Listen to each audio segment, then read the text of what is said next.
Okay, so good day everyone. So for today's topic, we'll discuss the four steps in the accounting process. So before we proceed, let's have a review first of the accounting process. Okay, we have step 9. So we have 9 steps in the accounting process. Again, it's a process. You cannot proceed with step 2 if you did not undergo step 1. So it's a process. So dapat sunod-sunod siya. So there's no shortcut here. Okay, so accounting process, you have 9 steps. First is analyzing source documents.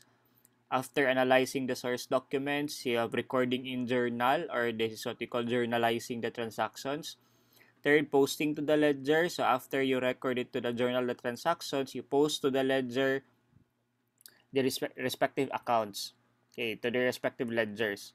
Next is after we post the accounts to its own ledgers, we can compute the balances. Then once we have computed the balances, we can now prepare the unadjusted trial balance.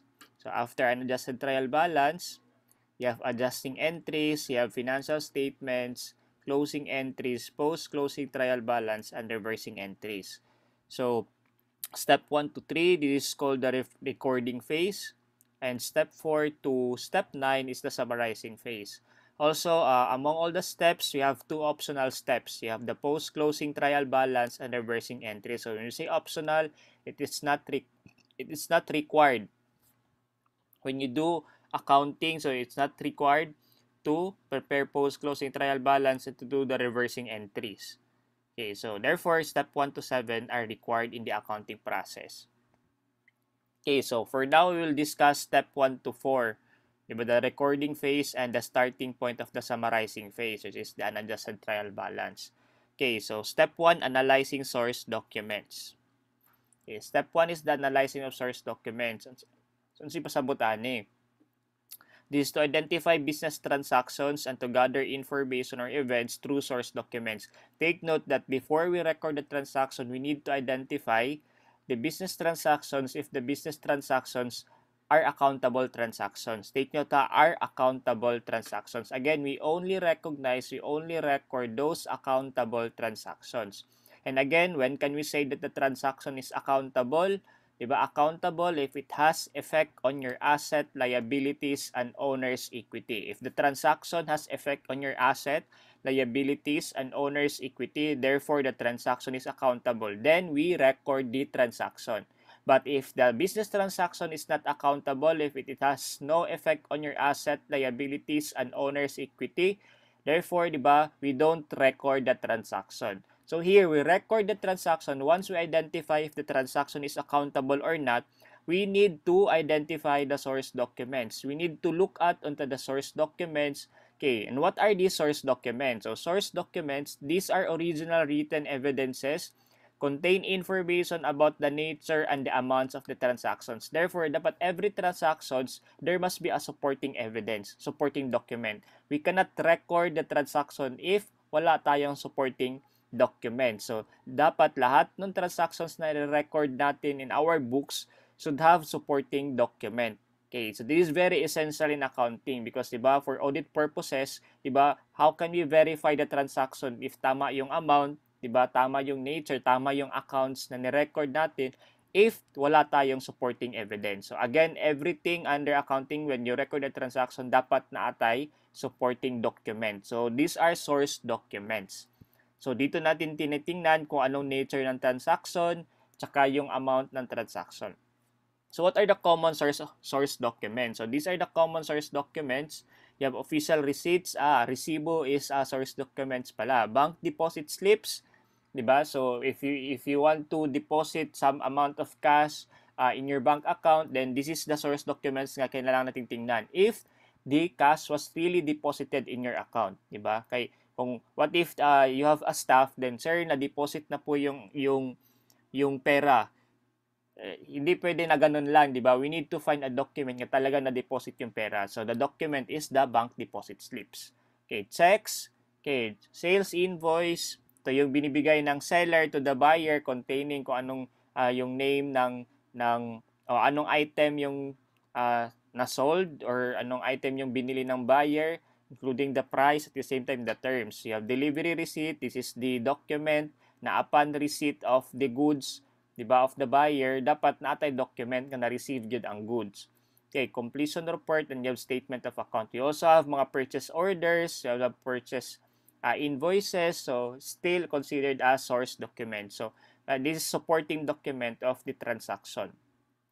Okay, so these are the example, di ba? So actual source documents. You have sales invoice.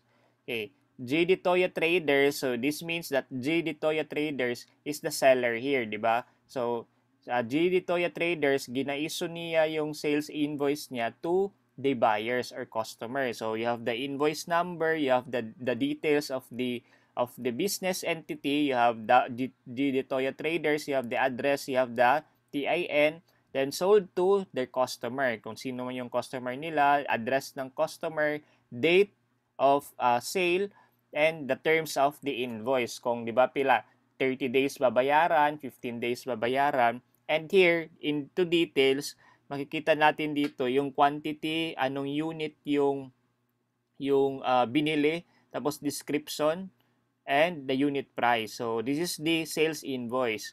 Okay, then make sure that receive the above articles in good condition. So dapat na-receive ni customer yung sales invoice mo. Okay, we also have purchase order. Purchase order, this part of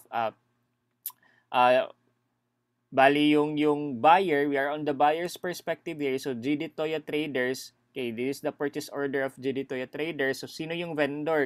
Kanino sila bibili ng items, goods, or services? Address ng vendor, then date of purchase order, kailan to ginawa yung purchase order, then the contact number of the vendor. This is the purchase order number. Importante din yung numbers ng purchase order for tracing purposes. Anong laman ng purchase order? So basically, you have also the quantity, you have the unit, the description, the unit price, and the amount of the items to be ordered. So diri, lagay nyo lang yung kung ano yung orders nyo, di ba, for that certain vendor.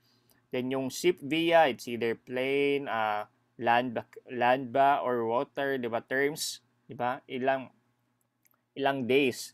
Okay, then approved by, okay, authorized signature. So yung gagawa dito, yung magsisignature dito is sino yung authorized representative. Okay, we also have peso deposit slip. So this is a deposit slip. So if you have a certain experience, di ba, if you have deposited some amount, it's either cash or check to a bank, so you really need to fill up a deposit slip. So it's either savings account or current account. So this is your account number, di ba? So account name, you have these are the information. Diba? So dito yung amount, diba? Makita mo yung amount, so ilan yung total amount na deposit on your account. Okay, so here if you have staff, you ask your staff to deposit 100,000, okay, so you just need to secure the deposit slip just to make sure that the exact amount was really deposited in your account. So these are the source documents, diba? These are source documents. Okay, so also this is a check. This is sample of check.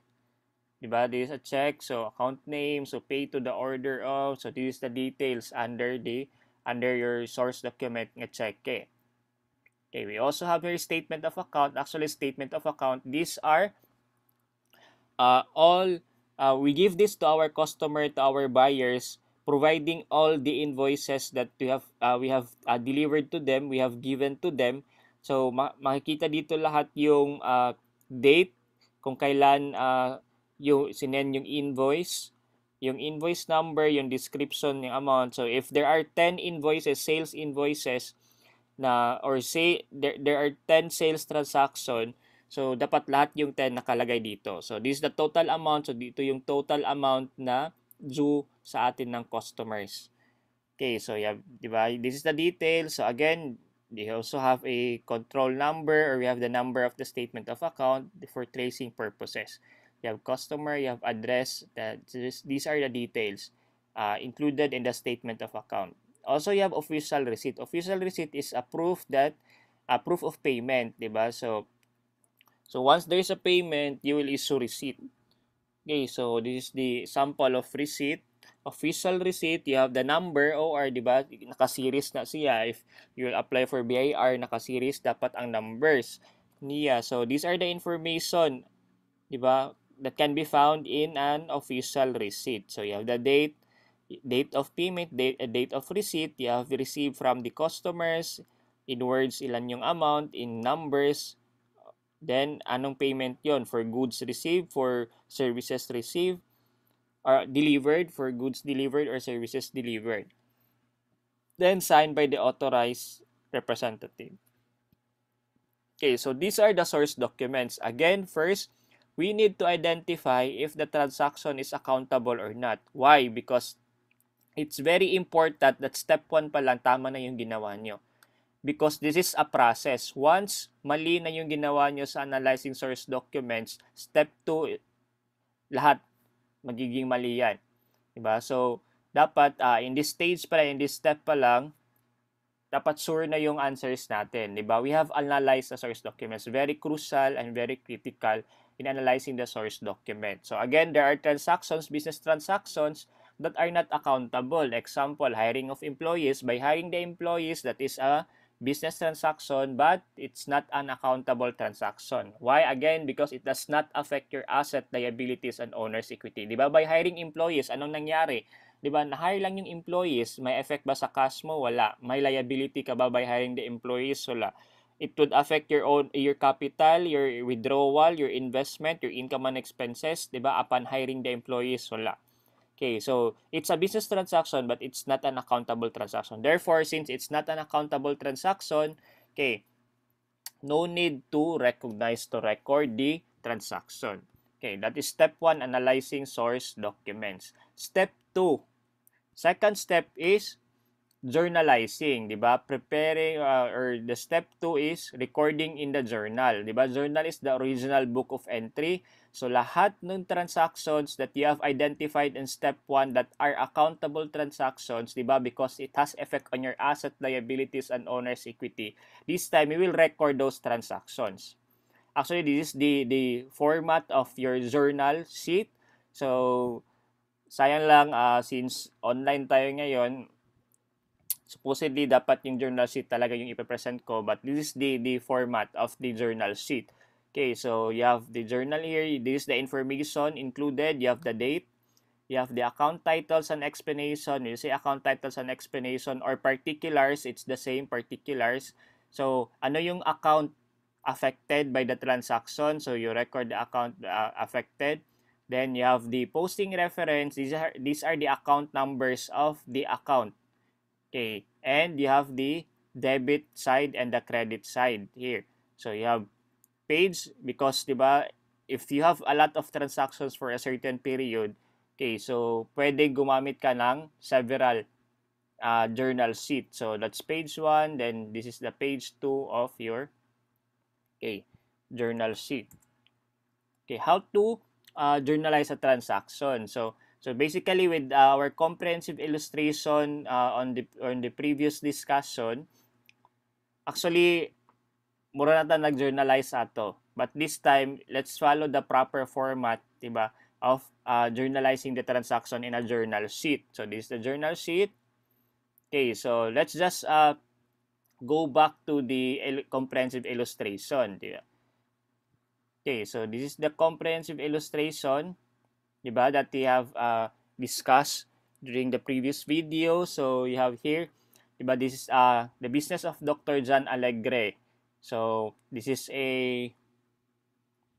it's a medical clinic, diba, medical clinic of Dr. Jonathan Alegre. So again, these are chart of accounts. The chart of account, these are all accounts used by the entity, business entity. So every time you make a journal entry, so dapat dito lang natin kukunin yung accounts natin. These are chart of accounts. But in actual, di ba, this is only few, di ba? In actual practice, siguro for a certain company, business entity, that's more than 100 chart of accounts or more than 100 accounts. So pwede yan because cash alone in an actual practice, you have cash in bank, you have account in Metrobank, you have account in BDO, you have account in BPI. That's separate account. Okay, that's separate account. So in actual practice, diba, your chart of accounts probably at least 100 accounts. Okay, but for illustration purposes, so let's just use this illustration. So chart of accounts, you only have how many accounts? You have assets, you have 5 assets, you have 2 liabilities, you have 2 owner's equity, you have 1 income account, and you have 3 expenses account. Okay, so here, so basically what we have done here is actually mura na ta nag-journalizing ani, 'di ba? So dili lang sa proper format. Okay, so let's just use this illustration para how to properly journalize a transaction. So given that these transactions are all accountable transactions because diba, it has, based on our illustration, we have accounts nga naka-debit and credit. So your asset, liabilities, and owner's equity is affected by these transactions. Okay, so let's go back with this illustration. Let's use this illustration to prepare our journal. So the assumption is we have already identified that these are all accountable transactions. We have checked the source documents here, diba? And that's why we have the account debited and we have the account credited. Okay, so for this for the month of September, so let's copy here. Let's assume that the date is 2020 and the month is September.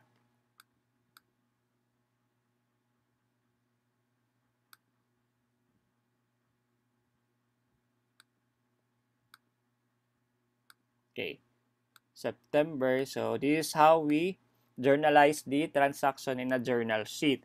So September, the first transaction dapat naka-chronological order, 'di ba? So kung sino yung unang nangyari, 'di ba? That is the first transaction that would appear on your journal book. Okay, so September 1, you have September 1. So let's just put 1 na lang here, 'di ba? So that because it is 2020 and the month of for the month of September 2020. So that is 1. Okay. So the transaction here is Dr. Alegre invested cash amounting to 950 and a clinic furniture worth 250,000. Therefore, the transaction is investment of Dr. Alegre. So the accounts affected are you have debit cash on hand, debit furnitures and fixtures, and you have credit J Alegre Capital. So how are we going to record this transaction in our journal sheet? So we already have accounts debits, and we also have account credit. So here, so how are we going to do that? So that's September 1.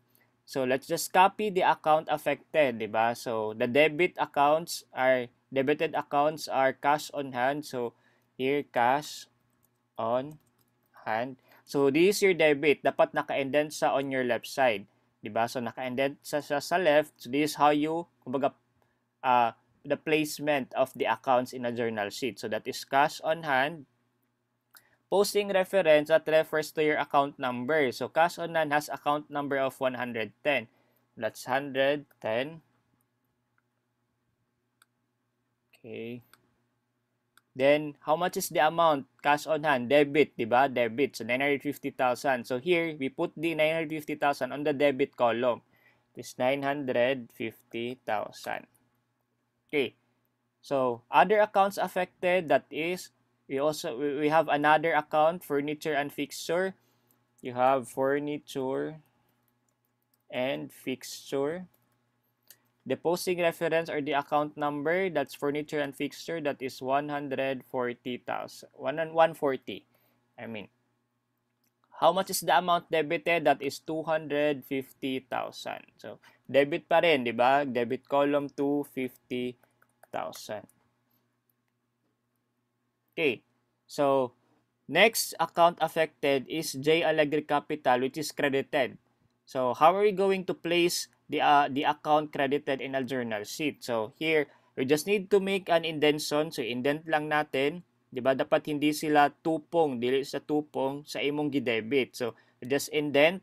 That is, mo na ipasabot sa credit. Diba? So, i-indent lang nato. Dapat, as long as dili sa tupong, sa imong gi-debit nga account. So, that is how are we going to prepare journal entry. So, that is, credit J Alegre Capital.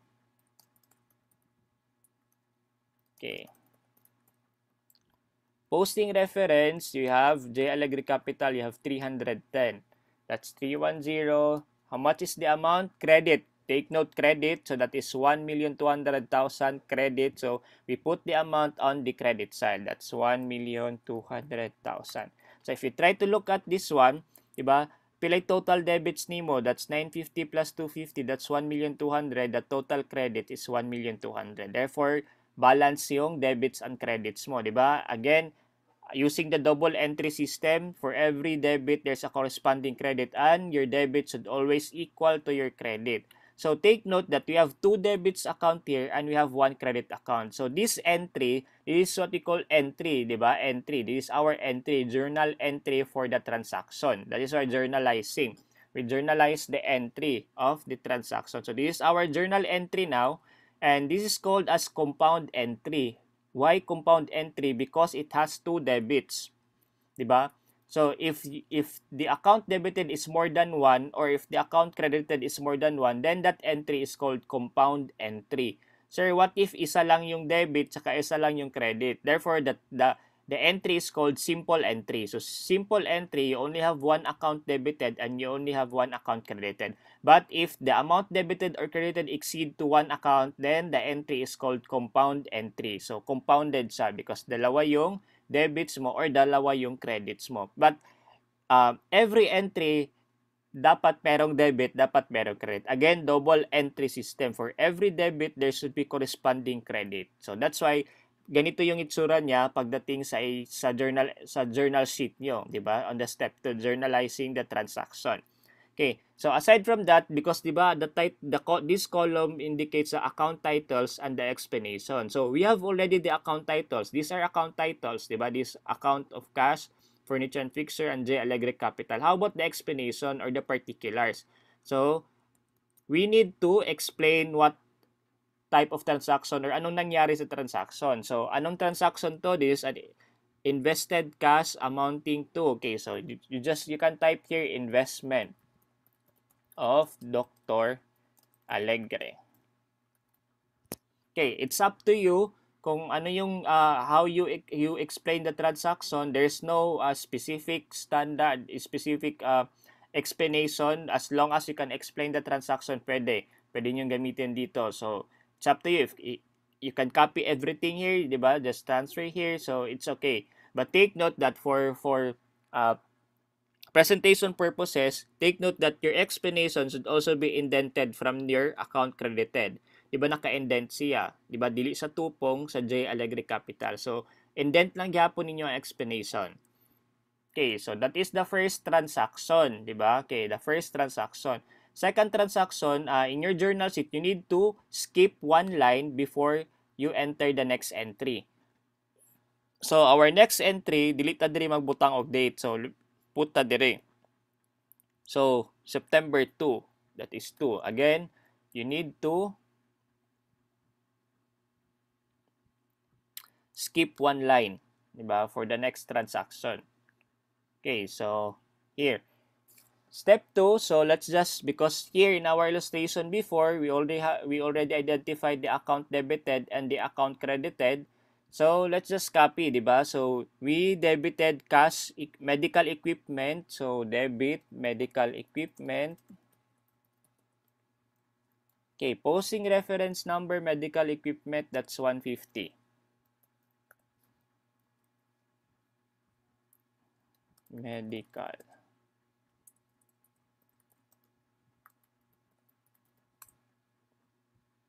Okay, napabaylain debit account, wala na, di ba? So, only medical equipment.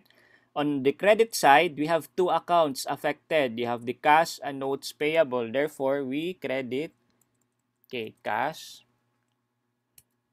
Okay, this is cash on hand para mas specific. That is 110 posting reference. And the other credit account is notes payable. So, notes payable.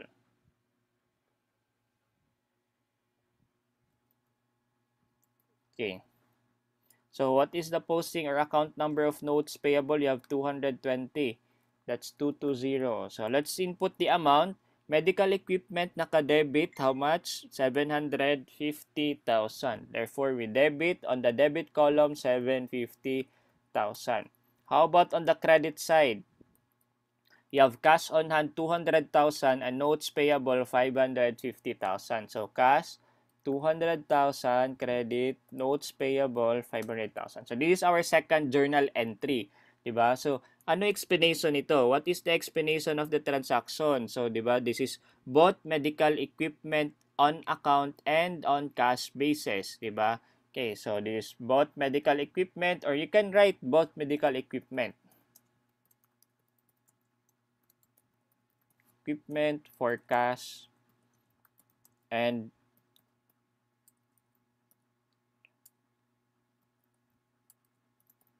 the balance is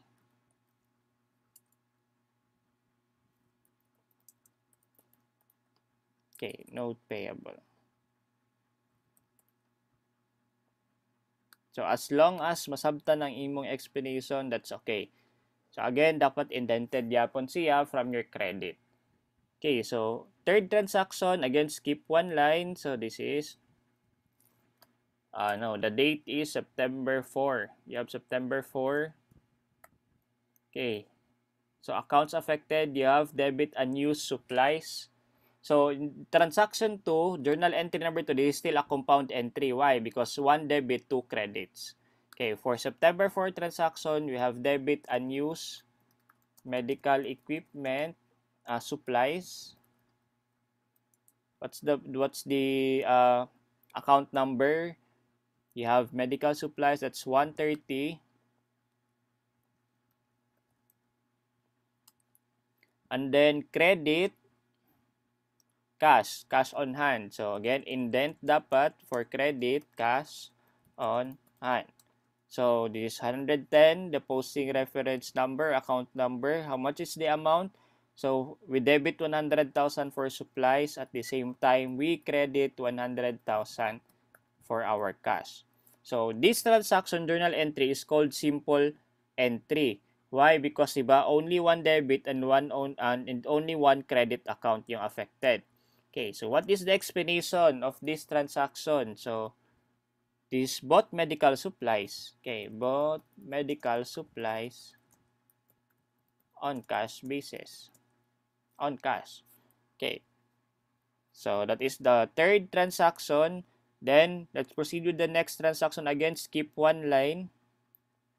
Okay, let's put na lang para puluran na to.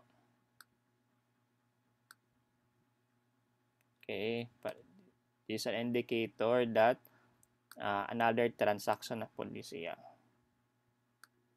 Okay, the next transaction happened on September 5. So that is the doctor withdrew for his personal use 15,000. So this is a withdrawal transaction. September 5. Okay.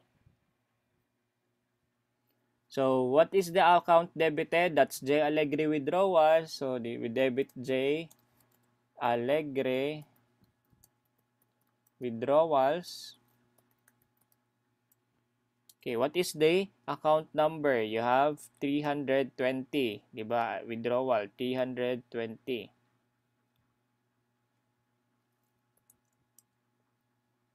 And the amount is 15,000.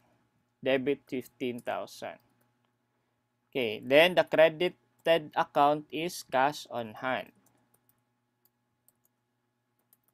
Okay, cash on hand, that's 110 posting reference. So careful mo niya, 15,000 credit, dapat nasa credit niya column. Okay, 15,000. Explanation, that is withdrawal.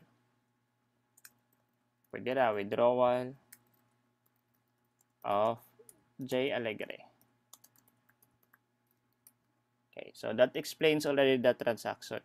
So, sir, why we debit withdrawal account if na withdrawal? So take note that we are on the perspective of the medical clinic. We are the medical clinic, not Dr. J Alegre. So we are the medical clinic. When Dr. J Alegre withdraw some cash sa ato nga medical clinic, unsa tong gibuhat, di ba? So basically naghatag tag cash kang Dr. J because di ba nag-withdraw siya sa ato og cash. Therefore that's why we credit cash on hand.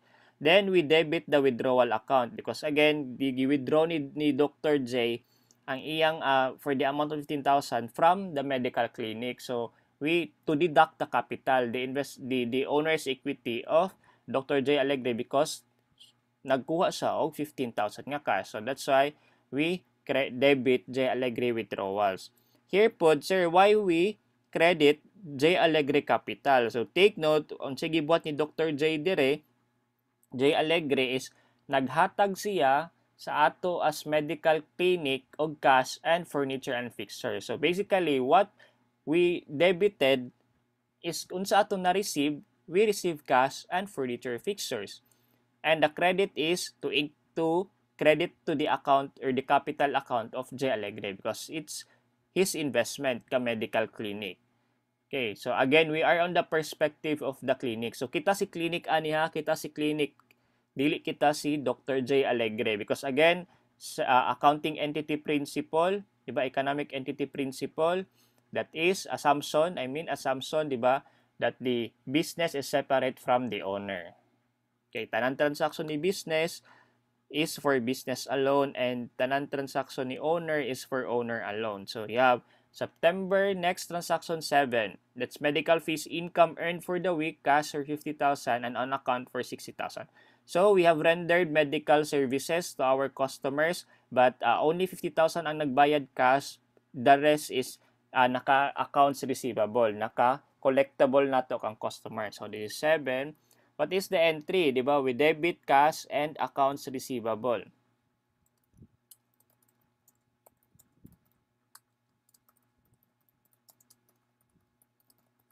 Control number, you have 110. And accounts receivable, you have 120. How much is the amount debited to your cash? That's 50,000 for AR, 60,000. Okay. Debit. Therefore, sa niya to gibot diri nag-render ta og service. Therefore, that's a revenue on our part, di ba? Medical fees. Okay, this medical fees, that's the account number is 410.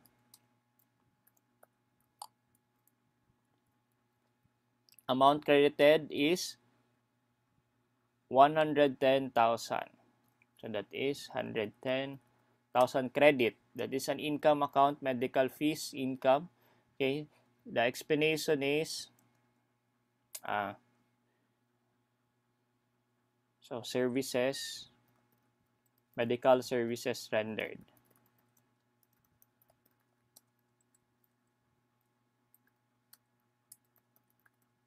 Rendered or earned. Okay.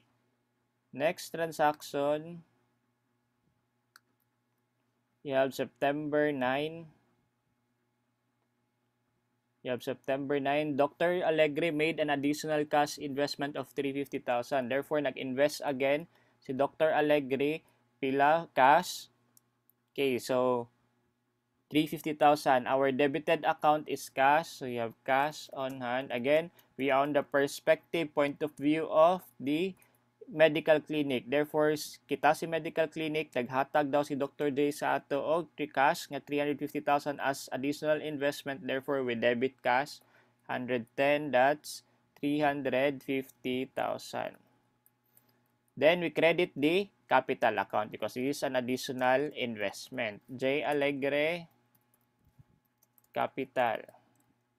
That's 310 account number or posting reference. The amount is also 350,000. Explanation, additional investment. You can write additional investment. Okay. Next transaction, you have on September 11. September 11. Okay, transaction is full payment of the note issued to Manila Medical Equipment Supply Company 550,000. So, di ba kagaina we have purchased equipment nga naka-utang. This is note payable, di ba? So this is the note payable. We have a liability of 550,000 by purchasing the medical equipment. On September 11, okay, we paid full yung utang natin last September 2. Okay, so anong gagawin natin to pay the liability? So the account debited here is, okay, notes payable 550,000. So we debit notes payable.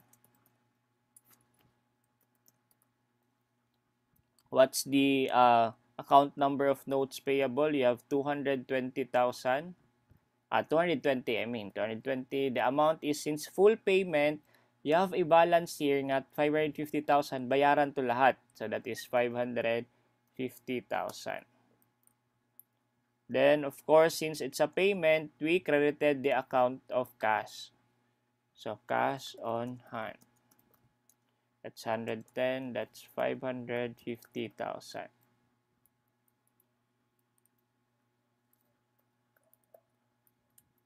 Okay, transaction, payment of, you can write payment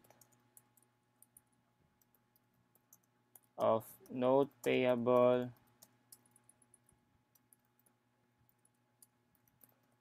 last September 2. Okay, that is the explanation. That's enough to explain the transaction. Next transaction is you have September 14. September 14, you have medical fees, income earned. So again, you have render services, naka-income na pud ka. Okay, so you have these are the accounts affected. Naka-cash basis 30,000, on-account basis 10,000. So when you say on-account basis, dapat nakautang na siya ha, nakautang. So depende pod if accounts receivable or accounts payable. Depende kung kinsa ta sa transaction. If kita ba ang naiutang or kita ba'y nagpautang.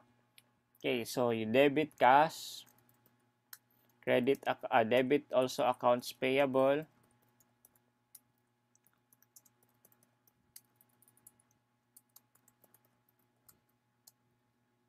Then what is our credit here?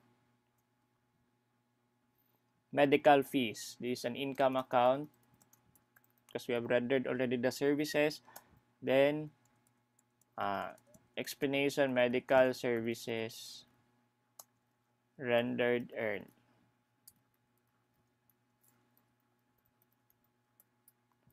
Amount of posting reference 110, accounts payable is 210, medical fees 410. Amount, you have pila ang cash basis, that's 30,000 only, so that is 30,000. The payable, no, sorry, this should be accounts receivable. That is 10,000. Therefore, the total medical services or income earned is 40,000.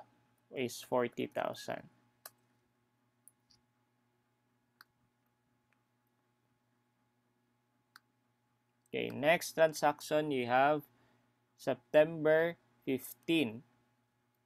What happened in September 15? Collected in full the patient's accounts for September 7, 60,000. So, di ba natin gipautang gain na, di ba? We have rendered the services but wala pa tagi bayaran. That's why natay accounts receivable on September 7. This time, gi-collect. Na-collecta na nato kang customer. So, that's September 7. Okay, this is the accounts receivable. You have 60,000 balance. Therefore, binayaran on September 15. So, what is the entry, di ba? So, binayaran tayo, therefore, we receive cash on hand. That's posting reference, 110. That is equal to 60,000. Debit 60,000.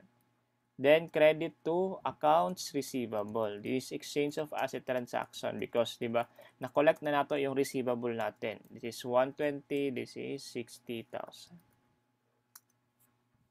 Okay, explanation to record collection from customers. Okay, so this is page 1, di ba? Ubos na yung page 1 natin. So let's proceed with page 2. Okay, page 2. Okay, save lang din. 20 September. This is a continuation. Next transaction is on September 18. That's September 18. So, bought medical supplies from Amesco, 30,000. Therefore, we bought on account, di ba? We bought medical supplies on account basis. Okay, we're 30,000. Therefore, we debit based on this illustration, we debit unused medical supplies.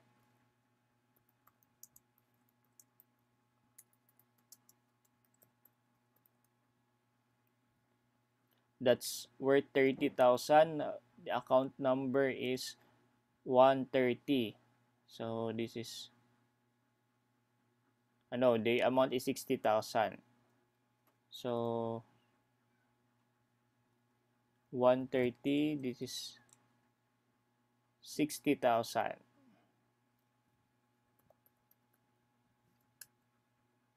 How about the credited account? You have accounts receivable. Wait. Okay, 18. Okay, so you have debit accounts payable, 30,000. So you debit accounts payable.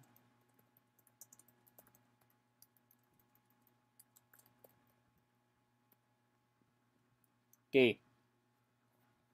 The posting reference or the account number is 210. The amount credited, dapat naka-credit, that is 60,000. Okay, explanation for this transaction. Okay, bought medical supplies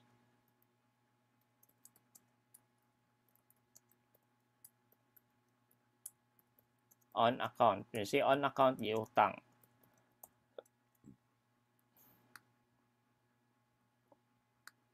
Okay, so we are now with the last two transactions. You have September 28. Okay, medyo malayo yung transaction, diba? From 18 to 28. So, this transaction, medical fees, income for 2 weeks. Okay, so another income, diba? You have already provided the services. So, that's why, diba? So, we need to record that one.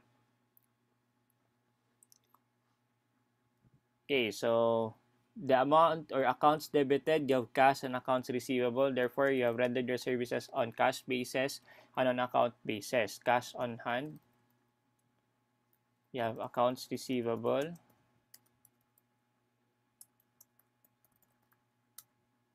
And the credit is medical income fees. So, that's medical fees. Okay, the explanation is, copy lang na to diri.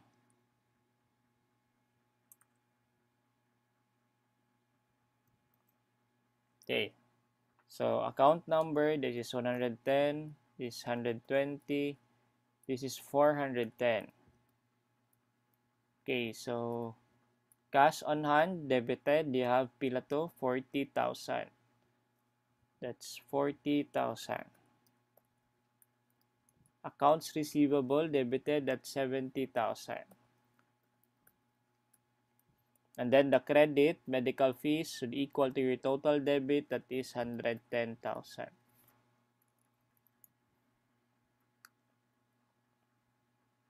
Okay, so we are now on the last transaction. So you have September 30. So what happened in September 30? So paying off expenses. You have paid taxes and licenses. You have salaries of attendants. You have utilities expenses. So what are the accounts affected? You have debit taxes and licenses, debit salaries expense, credit utilities expense. So therefore, let's write it here. Debit salary expense. Next is debit taxes and licenses, and debit utilities expense.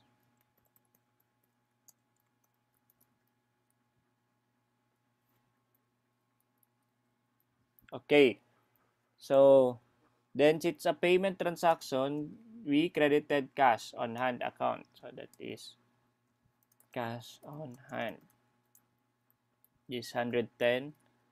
This is salary expense is here 510, 520 ang taxes, 530 ang utility. So this 510, 520, and 530. Okay, so this is your entry for payment of the expenses. So what is the explanation? Payment of expenses for September. So actually also, para mas formal siya, you can also write on the explanation part, you can write to record, just add this word to record the payment of expenses. Okay, to record the payment of expenses, you can do that also. Okay, so these are the transactions happen on September 30. Therefore, these are the journal entries, diba? So that should be written in your journal sheet. So money dapat ang inyong later on, diba, ginabuhat if you work na siya. So this is the journal sheet. So we are done with step 2, diba? We have already identified the transactions that those are accountable transactions by identifying the source documents, because the source documents contains the nature and the amount of the transaction. Okay, so after you have identified the source documents, the transaction that those are accountable transactions, so it's time to recognize them, to record them, and to prepare journal entry in your journal sheet. So this is what happened. So these are the transactions under September 2020. Okay, so di ba duha ka book at journal atong nagamit na maximize. Okay, so you have page 1 and page 2 only. Okay, so for the next step, after you journalize, then let's post each account to their own ledgers.